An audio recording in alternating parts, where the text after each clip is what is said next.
What's up, ladies, gentlemen, people, extraterrestrial aliens and everything in between? It's that time of the year again. The best player at every hero 2022 edition. This one was a little tough to make considering there were a handful of heroes who were either super close between 2 or 3 players, or just didn't get much playtime. But I managed to get all my picks in. Make sure to leave some of your best players in the comments down below. We're gonna be going in order of what heroes appear on the menu screen, which means that first up is Diva, and all in all, Diva probably had one of her least viable years to date. Seasons 1, 2 and 4 all saw Diva be the primary off-tank of choice for most of all 3 seasons. Season 3 Sigma took over, and this year we only got a couple of weeks where she was somewhat meta. Some of the best Divas that come to mind from the little time we saw of her is Coolidge obviously, and he would have been selected if it weren't for the fact that he was the only one playing it in the first half of the year.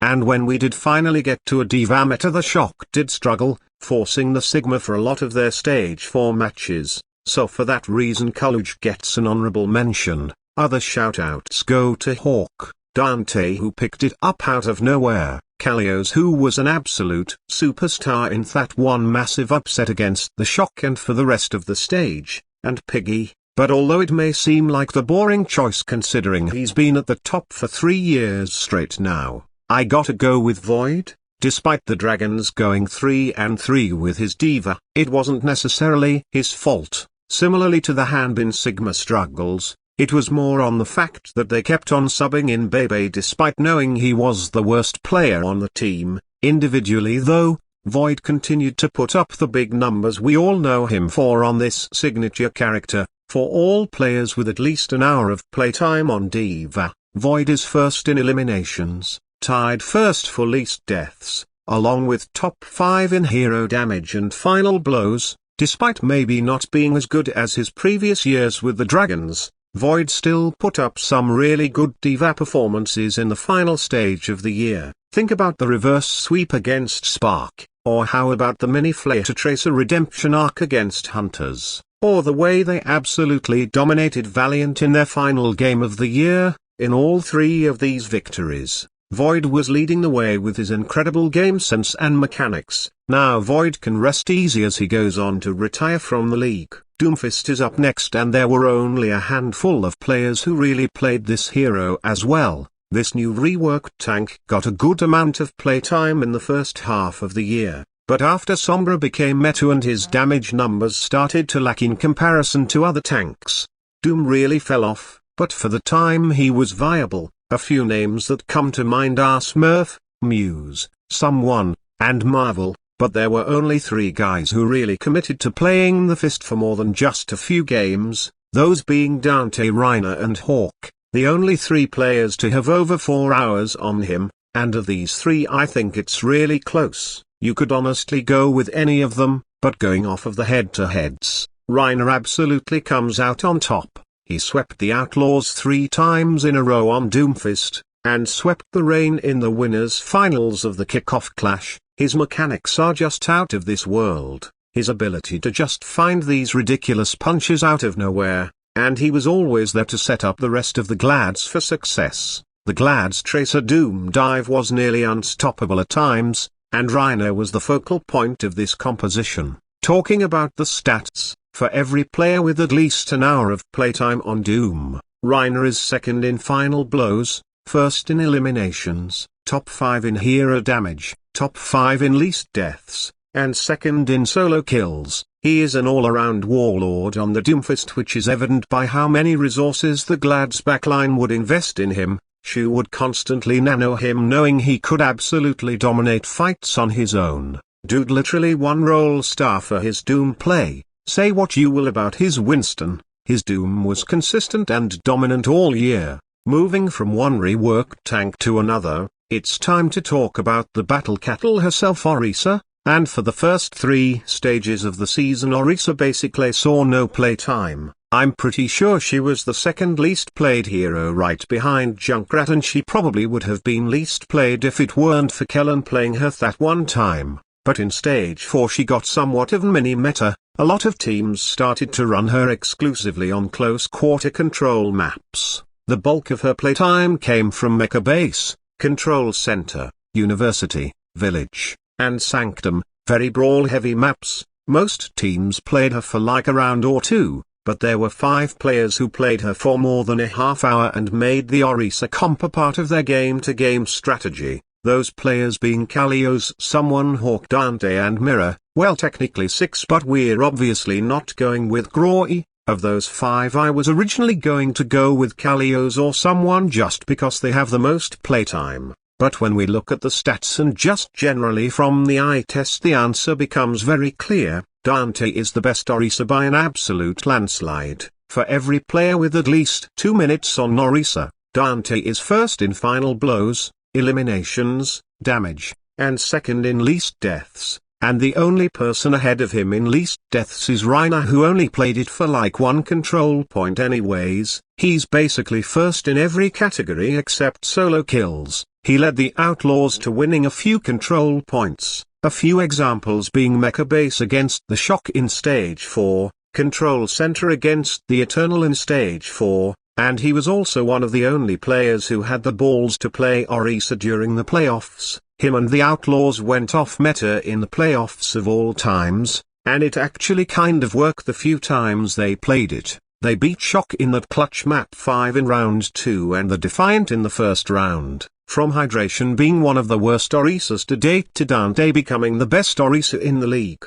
Really weird to see how times have changed. Reinhardt is up next and this one is a no-brainer. Of course it's Hardy. The only other guys who even bothered to play Rein were like Reina, Piggy, Fate, Smurf, Someone and Bellosria. But Hardy literally won Roll Star for his Rein, despite the fact that it was pretty undeserved. Still though, his Rein play helped the London Spitfire to having their best season in 3 years. Their Rein comp got them so many upset victories and was just overall a great comfort comp for their whole team, and leading the charge was always Hardy. His flashy plays and Chad mentality led him to getting the nickname Chardy. He also wins the award for most improved player. Hardy was painfully bad last season, but Spitfire had a vision, and boy oh boy did it pay off. Think about how many times this dude came up clutch for them with just a casual 3k on the enemy backline. He's humble, he's reliable,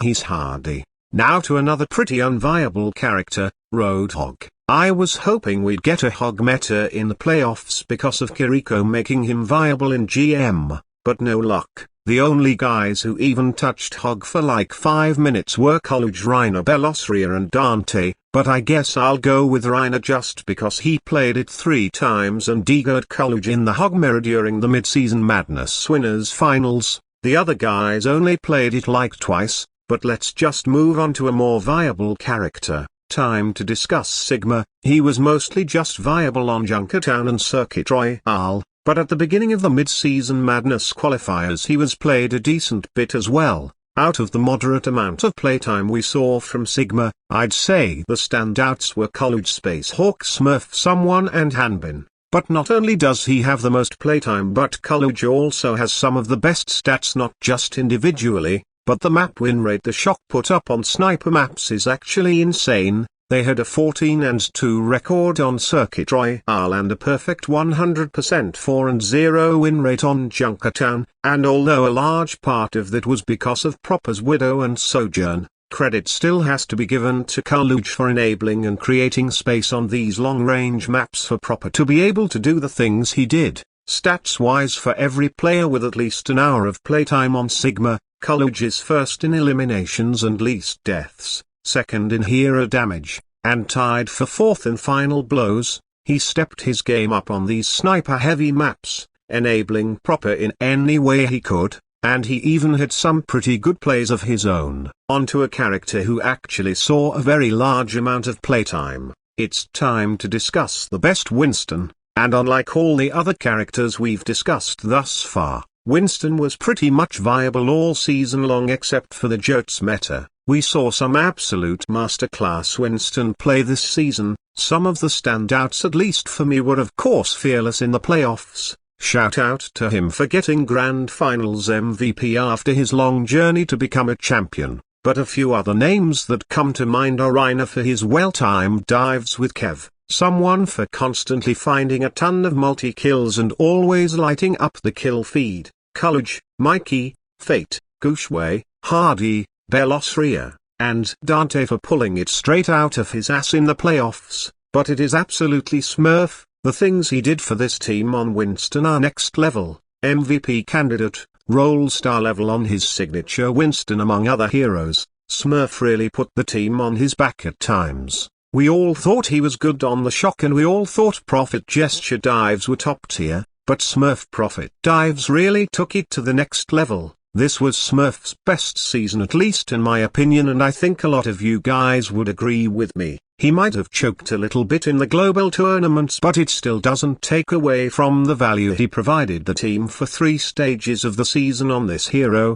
Statistically he isn't all the way at the top, but stats really aren't everything, and especially in this case, his lack of damage in comparison to other top Winstons is justified by the simple fact that he's playing alongside Prophet. Despite that, Smurf still had some very clutch moments. His dives with Prophet were the best in the league as previously discussed, but Smurf still had a lot of great solo plays. His primals got constant value and he was overall just so reliable. Hope to see him continue to pound next season. Next up is yet another character who didn't see too much playtime, Wrecking Ball. The only guys who played more than 2 hours of Ball were Mikey, Gaga, Fate, Burner, and Belosria. But despite all these guys playing a pretty good Ball, I just need to go with Belosria. The Fusion's mid-season madness run. While most credit is given to the heroics of MN3 and Zest, Belosria was constantly there on the ball to create space and set them up.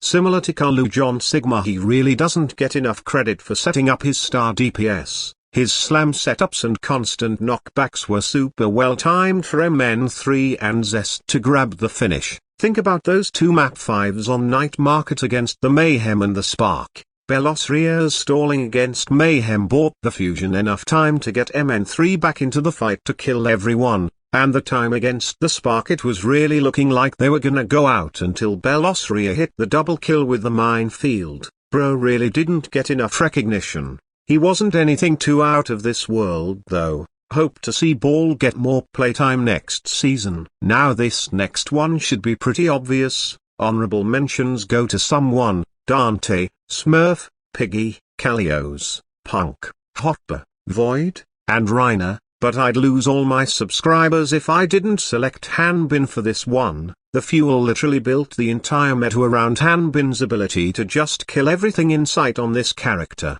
They knew that they weren't good on the Winston Soldier dive comp in stage 1, and that became painfully obvious after their first match where they tried to run Fearless on Winston and got dominated by the Outlaws. So the Fuel adapted, and although it wasn't the most meta thing to play at the time, they made it work and swept nearly every team they played, and other teams even wanted to join in on the fun. Other teams who were struggling with the Winston comp like the Uprising started running Zarya as well, all because Hanbin was just that good. Later on in stage 4 they continued running this comp and continued to beat every team they played, except for that one time where Dante diffed him on Zarya, but we don't talk about that. Anyways, Hanbin just had this unbelievable ability to continuously maintain high energy all the time. We could be 30 seconds into a round and he'd already be at like 95 charge. Actually bonkers. Statistically well, he kind of just speaks for himself.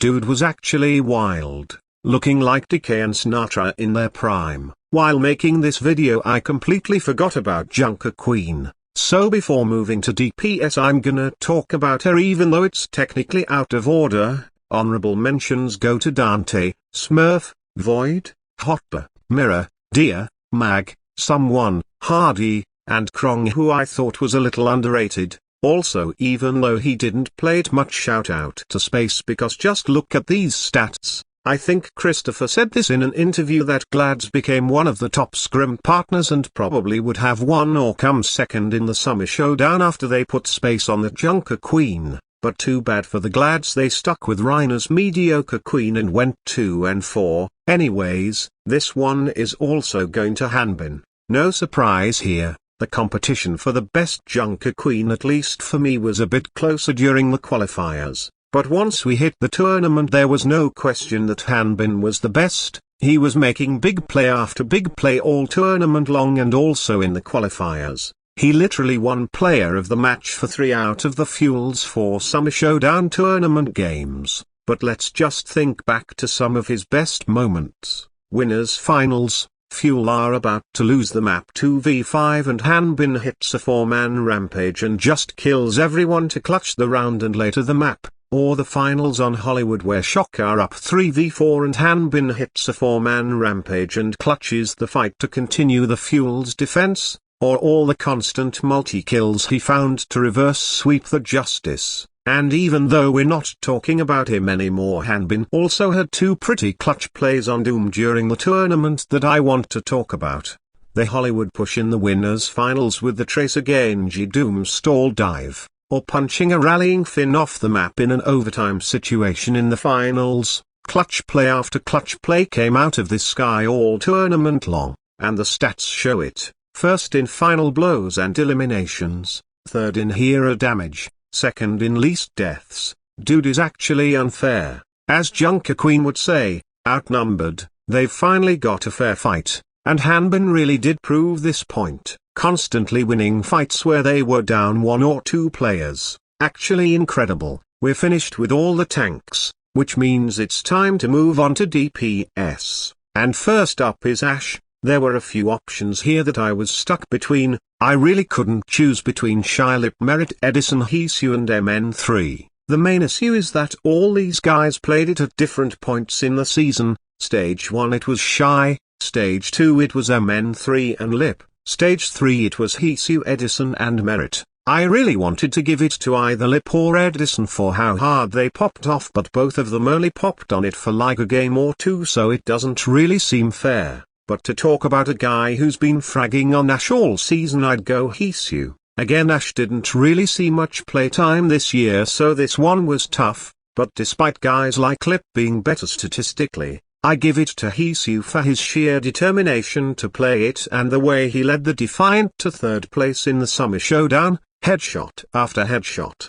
Even with all the other teams running Sojourn, him and the Defiant still managed to make it work. His Sojourn was never bad, but it became abundantly clear that the team struggled when he was off the Ashe. He was the only player to play it for more than 5 hours and carried the Defiant to their best result in franchise history. For that reason I gotta give it to him, despite not having the best stats. Who's next? Oh, Bastion. I'll just give it to Proper because he played it that one time and had a cool play or 2. Moving on. Wow. Another character who saw basically no playtime. Shout out to MN3 for rolling the dragons on it on King's Row in their first game, but I'm going with Sparkar. He played it against the Mayhem and Fuel for a round, and also rolled the Defiant on it, so why not? Let's get to a character who actually got playtime. Echo. This one was actually a bit tough. She also didn't get a ton of playtime, but for the guys who did play her for at least 2 hours,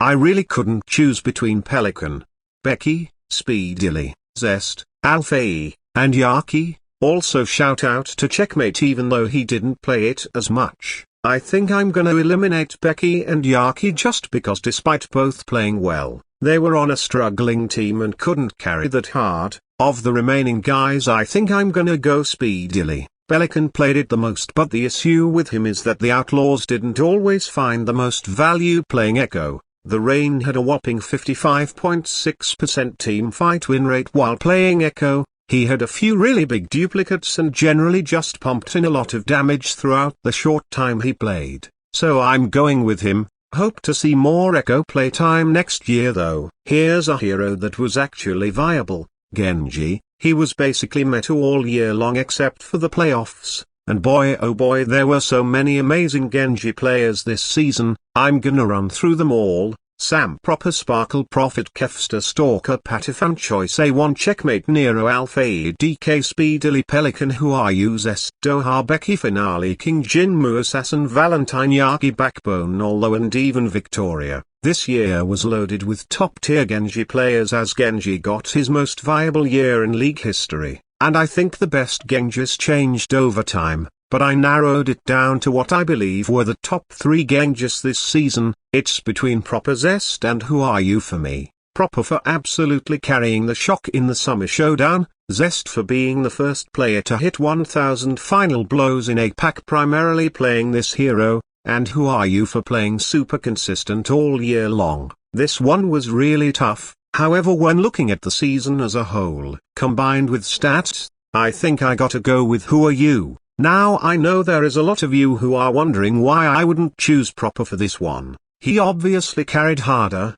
which is true, but Proper wasn't always the one playing it, and he wasn't always playing it period. Who Are You was subbed in for Genji in every stage of the season except for the mid-season madness where he wasn't super meta, and every time he had the chance to play Genji he took over. Stats-wise Proper is a little better, but again, Who Are You played it in more metas, and Who Are You at least in my opinion was playing against better competition. More of the top Genjis are in a pack while Proper was like head and shoulders above everyone in NA. Who Are You did what the team needed him to, he was a better team-based Genji in my opinion, and boy did he light up the kill feed at times. Heading into the season a lot of us were questioning why he was even kept on the team to begin with, but he proved the doubters wrong and proved that he is still one of the best. The Dragons just played so confidently around his Genji, although most credit is given to Lip for the Dragons having the dominant stage they did during the Jotes meta. Credit needs to be given to Who Are You for constantly putting in the damage. Hope he gets a job on another team. Man is an absolute freak on his signature hero. Yet another character who didn't see much playtime, Hanzo. I was originally gonna go with Proper for this one, but I just couldn't find enough playtime of his Hanzo popping off. If he played it more it'd probably be the best, but going off of playtime and stats I think I gotta go with Prophet. He has some good stats, popped off a few times on a few different maps, and yeah, not much else to say. Let's move on. God fucking damn it. Another hero who saw virtually no playtime. No need to overthink this one. Checkmate played Junkrat that one time against Fuel and won them the round. Please no more unviable characters. May's up next, and there's really only one guy to go with. A few shoutouts go to Patifan, Checkmate, Innovation,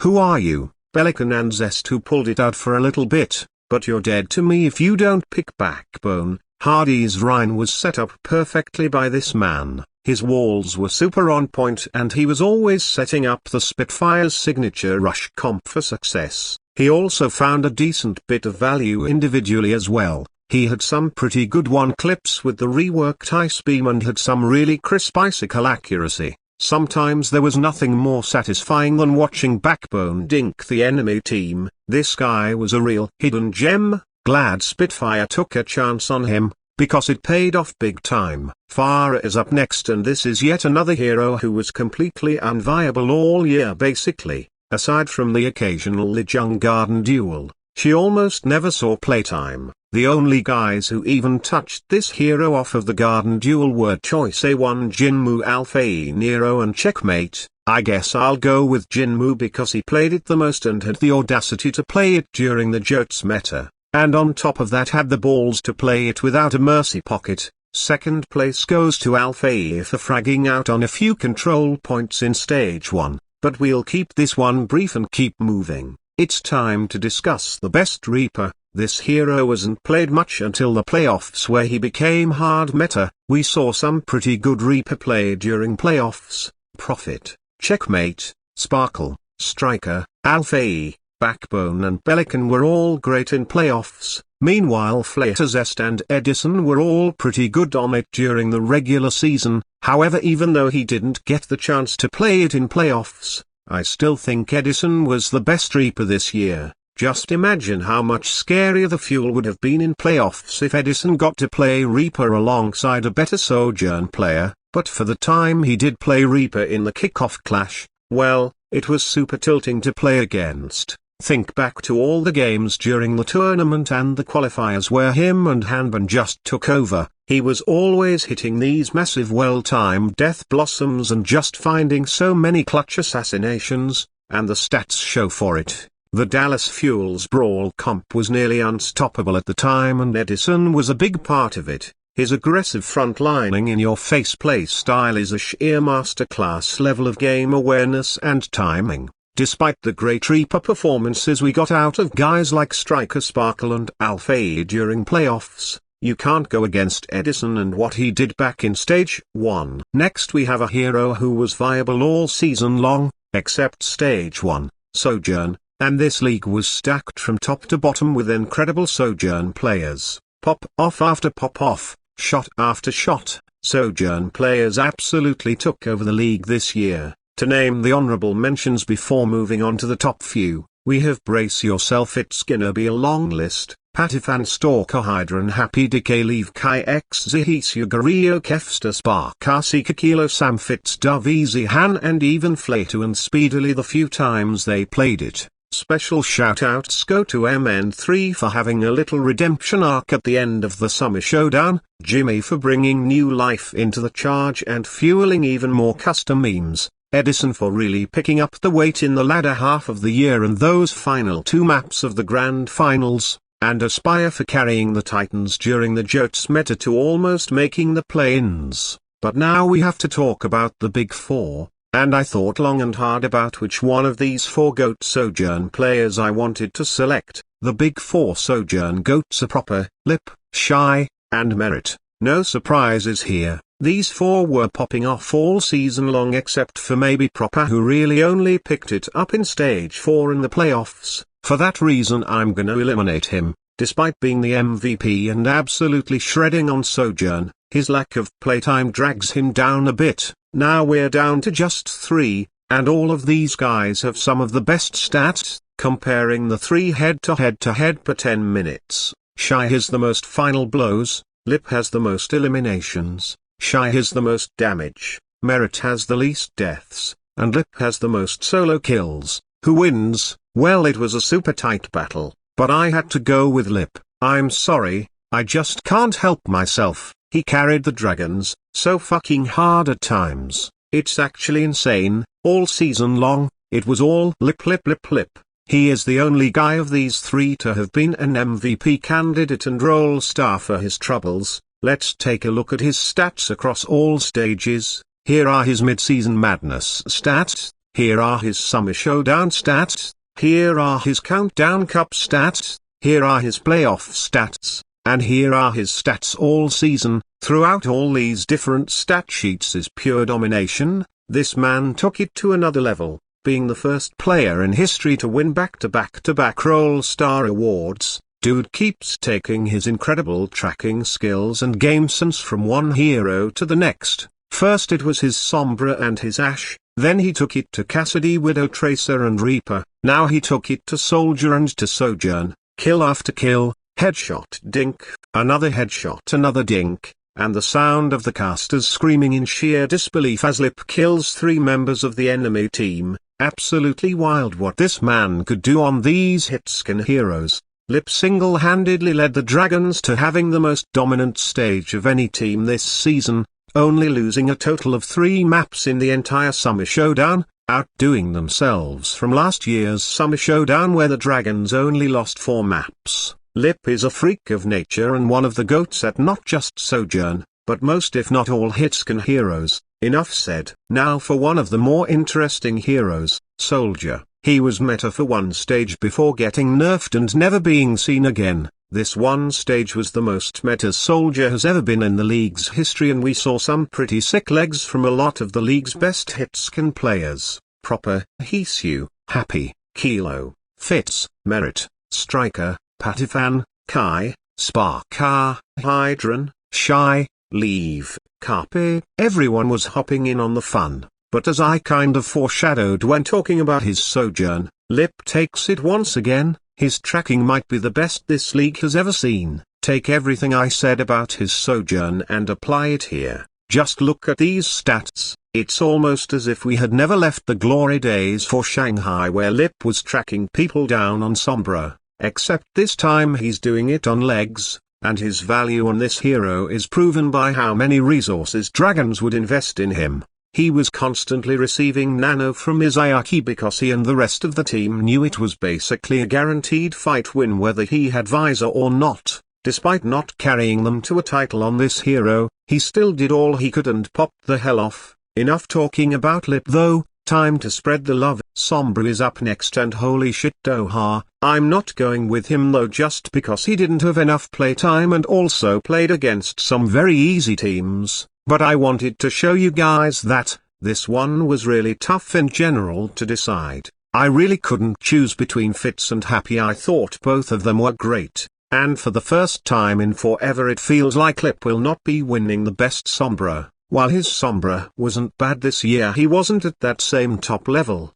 but I think I gotta go with Fitz for this one, always setting up the rest of the Soul Dynasty for success with his well-timed hacks. Prophet and Smurf did a lot of the heavy lifting, which is why his stats aren't at the top of the top, but he still put in the work and helped the team find success this year. But generally speaking it was pretty difficult to determine how good Sombra play really was this season. So just going off his success rate and the eye test, I'd say he was the best. Time to continue rating players on the most viable of heroes this league has to offer. Never mind its Symmetra, I guess I'll go with Merit since he played it the most. He ran it those few times the Outlaws ran Rush and they found a decent bit of success with it, so why not? Time for a more viable character. It's Torb. God damn it. Why did there have to be so many unviable characters this season? Like actually Sojourn and Genji were so hard meta that too many of these other DPS heroes didn't get any playtime.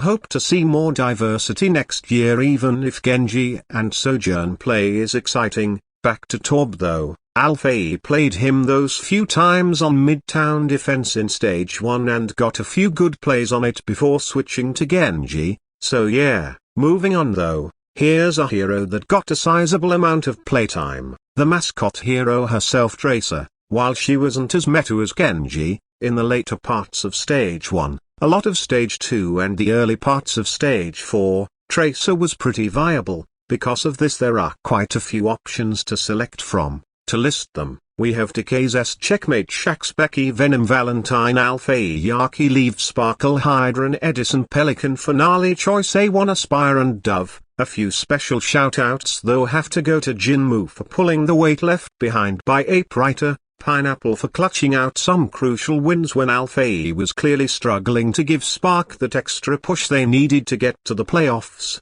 Pineapple's stats as well were pretty good. Striker for coming in late season for the shock and doing some of the magic we know him for, and Flater for having a bit of a late season redemption arc after having been quote-unquote mid on Tracer for a lot of the season. But the top three Tracer players indisputably are Proper, Prophet and Kefster. All three of these guys have top stats and carried their teams on this hero. Think back to all the clutch moments from Kefster, or the insane lighthouse clutch from Prophet to save the dynasty in the losers finals of the kickoff clash, or Proper constantly taking over games on his signature hero. This was a signature hero historically for all three of these guys, and all three of them carried on it. But I think you guys know where I'm going with this. The issue with picking Kev or Prophet is that both of them were a lot more team-based. Both had a better dive team to play around. Proper on the other hand was basically solo carrying the team on the regular. No disrespect to Carlucci or Mikey on Winston, but Smurf and Reinhardt are much better dive partners and Winstons in general, which is why to no one's surprise I will be selecting Proper as the best Tracer. Some of you may think that he was robbed of Genji, but I am not letting him get robbed of his signature hero, the hero in Contenders that we all envisioned him dominating on once he got to the league level, and boy oh boy, did he fulfill expectations and then some. This guy was by far the number one hyped up rookie coming into this season and he has only gotten better since joining the league. 3 words to describe Proper on Tracer: non-stop kills. This guy would be clutching fights while down teammates on the regular, finding 2 or 3 kills every fight, and even in fights where the shock lost was just another day in the office for Proper, he never had a bad game. Every time he hit the stage the kill feed would light up orange with his name on it. Proper kills this, Proper kills that, Proper gets a 5k, Proper gets a 3k in a 4v5, Proper gets 2 kills in a losing effort. The damage nerf to Tracer was never enough to stop this guy, the first player in Overwatch League history to win Rookie of the Year and MVP in the same season. He now sits at the top with Leave as one of the 2 best individual seasons we've ever seen out of a player. It goes without saying that without him the Shock are nothing. Shock don't get second in 3 tournaments in a row without him. Shock's DPS line isn't even upper half arguably without him. Shock as a team are not a real threat without this man. Out of all players with at least 3 hours on Tracer, Proper is first in final blows, second in eliminations and hero damage, third in least deaths, and tied second in solo kills. That speaks to his greatness. Hope to see this man continue to thrive next season, where he hopefully joins more of his O2 teammates. Him and Sang are gonna make a lethal duo. And for the final DPS hero we have Widowmaker. Shout out to Ons for his Stage 2 finals performance, which was out of this world, and shout out to Proper and Happy for having a few really clean carry performances. Also stop giving Gario so much hate, he played a decent Widow, but this is a 2-man race between Kai and MN3. Sad we never got to see them do a duel on Circuit Royale. It would have been super epic. I went back and forth on these 2 for a very long time. On one hand MN3 has a lot more playtime, but on the other hand Kai has better stats in almost every category. However, here was the deciding factor, at least for me. I took a look at stats on just Circuit Royale, which was the map where Widow saw the bulk of her playtime, and from there the answer became very clear. It was a super tight race, but the winner of Best Widow of 2022 in my opinion is MN3.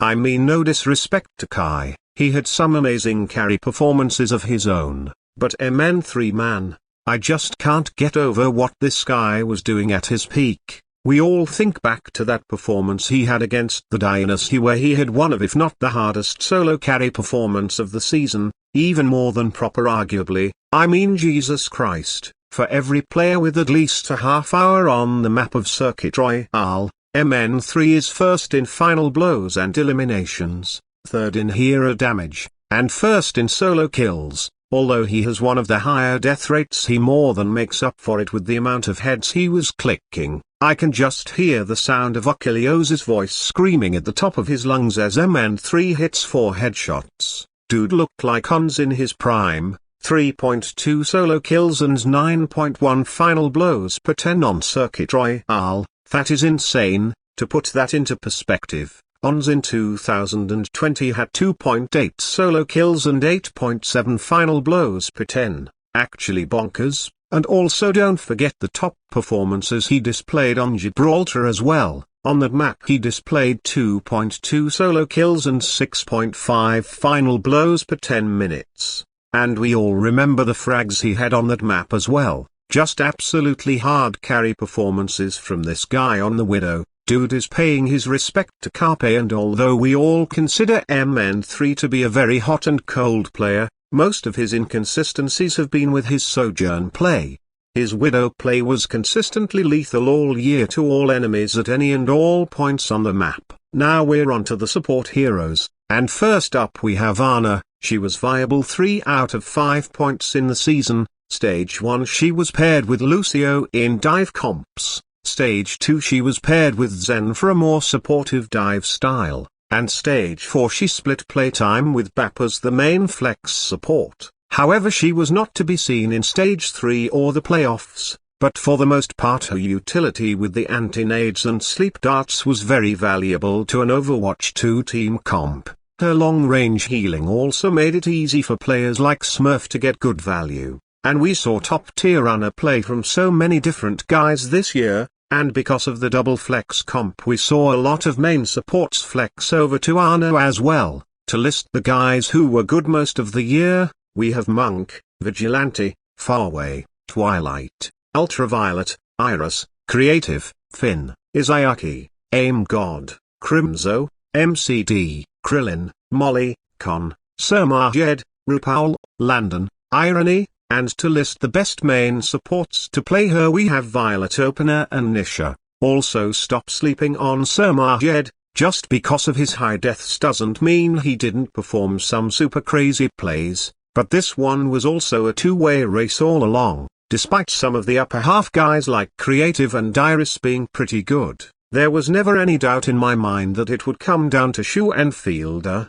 Both won Role Star, and both were consistent and reliable for their team all season. Shu was more of an aggressive playmaking Ana while Fielder was a very defensive, more supportive Ana. But with the way the team performed without him in Stage 3, and the fact that he was the only support to be nominated as an MVP candidate, I feel obligated to give this one to Shu. It was a close fight, but he just meant so much to the Glads all year. The team showed clear signs of struggle without him. Reinhardt didn't get the same support. Funny Astro and Scoot didn't get the same partner in crime. It all just didn't click without him. His aggressive plays and big cooldowns meant so much to the team in all of their achievements in the first half of the year. Glads don't get back-to-back tournament victories without this man. Plain and simple, he was always hitting these massive sleep darts and his aim was just so crisp. Taking a look at the stats per 10 minutes for every player with at least 3 hours of Ana play, Shu is second in final blows, third in eliminations, first in hero damage by a gap of nearly 600 between him and second place by the way, and despite his death rate and healing being a little lacking, it is made up for in the fact that Funny Astro had some of the higher healing and lower deaths. Dude has always been wild on this hero and this year he really took it to another level. Hope to see him and the Glads continue to find success. Bap is up next and for a lot of the year Bap wasn't very viable except on Junkertown and Circuit Royale. But at the very end of the regular season and the play-ins, the North America teams made Bap and Zarya rush a metastrat, after Ana was considered a better pairing with Zarya all year and in my opinion still is the better pairing. Teams started running the Bap instead. APAC has never been too heavy on Bap play for the most part, and it's a shame too because Iris was traded to the Dynasty right as his signature character started to gain relevance in North America. From what we saw though, I'd say some of the better Baps were Ultraviolet,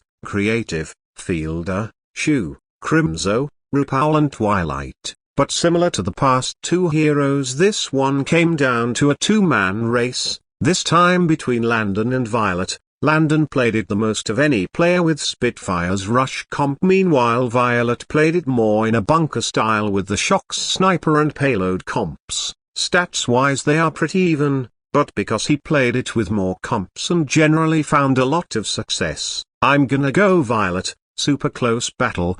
Shout out to Landon, he really did a lot to enable Hardy and the rest of the Spitfire, but Violet really proved himself again this year. After the down year he had in 2021 with his Bap play taking a huge decline, Violet stepped up with a new team and looked super good out there. He was always playing smart. His lamps were usually well timed and looking at the stats per 10 out of all players with at least 3 hours of Bap playtime, Violet was pumping out lots of damage at second place and had by far the least deaths as the only player with less than 5 deaths per 10. His healing and kill numbers were a little lower than what we're used to, but I'm willing to let it slide considering he's on the same team as Proper. Overall though, solid Bap play from one of the best guys to ever do it. Then we have Brig, one of the weirder characters to choose from. Brig is the only character this season where it felt like two different heroes at different points in the season. In stages 1, 2 and 4 teams would occasionally run their main support on Brig for some better protection for their flex support and for some of those packs, and in stage 3 she was the meta flex support. Surprisingly, weird that we went from double flex support to double main support in such a short amount of time. So for that reason it was really tough to pick one best Brig when it would feel a lot more practical to pick two, one for flex support in Jotes and one for main support the rest of the season, but that would be kind of a lazy thing to do, so I will be choosing one. I'm gonna start off by listing all the best Brigs from each category though. For main support, Dive Brigs, I'd say the best were Fixa on a good day, Gon, Super Rich, Vindame, Nisha, Chio and OG. Meanwhile during the Jotes meta, I'd say some of the better double main support Briggs were Fielder and Izayaki for sure, Prophet, Twilight, Vigilante, Aztec, Rupaul, Lestro, and Landon, who also continued to play it in Stage 4 and still looked good. But there's one guy that I found who not only had top stats but was, I believe, the only Brig to play it in both Brig styles. He played double main support Brig and dive Brig. That player is Skewed, who I will be selecting to be the best Brig. I was originally gonna choose between like Vindame and Fielder, but it just felt right to pick Skewed for the second year in a row. Again, he was the only guy to play Brig in both styles, and although Glads struggled in the Jotes meta, Skewed was never the issue. During Jotes alone he put up top tier stats, and in dive comps he still managed to put up top stats, and combining stats from both metas he is like near or in top 5 in every category. His super low death rate really shows how much consistent value he was pumping into his team, and especially Reinhardt. Dude was still doing all the things he was doing last year, hitting whip shots left and right, constantly triggering his Inspire, and just overall playing super intelligently.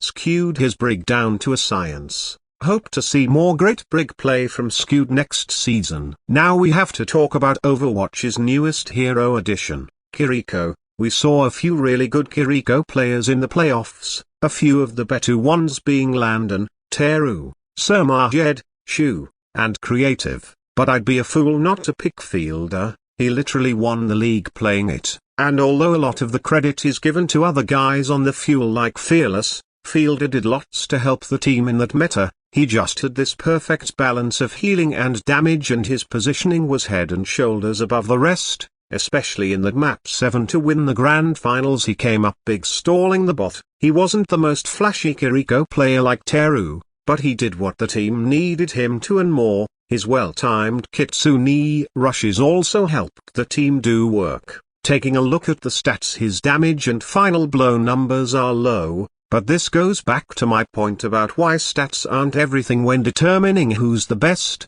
Because he just so happens to also be second in eliminations, likely because the Fuel were the best team in the league and always getting kills and doing most of the damage, taking away opportunities for Fielder to get final blows and lots of damage. In exchange though, he is first in healing by a gap of nearly 550, and tied first in least deaths. What is it with these Fuel players and picking up new heroes? First it was Hanbin rolling on the Junker Queen. Now it's Fielder being the best supportive Kiriko in the league. Fuel are just that good, man. Now it's time to talk about the most relevant character of the season. With a nearly 60% pick rate across all stages of the season, it's pretty safe to say Lucio was viable all year. Unlike some of these other viable heroes like Ana, Genji and Sojourn who weren't viable for like a stage or two, Lucio was played literally all year long. He provided teams with great utility with speed boosts and was nearly impossible to kill if he had good wall riding mechanics,